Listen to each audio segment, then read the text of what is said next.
শুভ সকাল। আজ মঙ্গলবার ৩রা জুন ২০২৫ খ্রিস্টাব্দ, ২০ জ্যৈষ্ঠ ১৪৩২ বঙ্গাব্দ, ৬ জিলহজ ১৪৪৬ হিজরি। আজ বিশ্ব বাইসাইকেল দিবস। মূলত যুক্তরাষ্ট্রের একজন অধ্যাপক লেজেক সেবিলস্কি বাইসাইকেল নিয়ে একটি প্রচার অভিযান শুরু করেন। ২০১৮ সালের ১২ এপ্রিল জাতিসংঘ সাধারণ পরিষদের ১৯৩টি সদস্য রাষ্ট্র সর্বসম্মতিক্রমে ৩রা জুনকে বিশ্ব বাইসাইকেল দিবস হিসেবে ঘোষণা করে।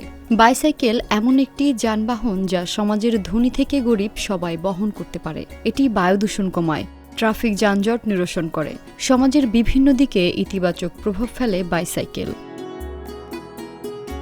আজ সর্বকালের অন্যতম সেরা টেনিস খেলোয়াড় রাফায়েল নাদালের ৩৯তম জন্মদিন। স্পেনের মায়োকার ম্যানাকোরে সেবাস্তিয়ান নাদাল ও আনা মারিয়া পেরেরা দম্পতির ঘরে ১৯৮৬ সালের ৩রা জুন জন্মগ্রহণ করেন তিনি।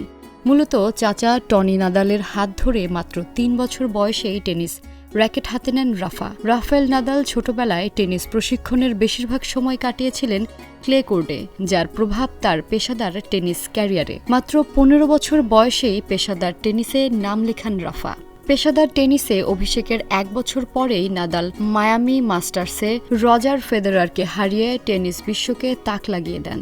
২২ গ্র্যান্ড স্লামের মধ্যে ১৪টি জিতেছেন ফ্রেঞ্চ ওপেনে, ইউএস ওপেন জিতেছেন ৪ বার, উইম্বেলডন ও অস্ট্রেলিয়ান ওপেন জিতেছেন ২ বার করে।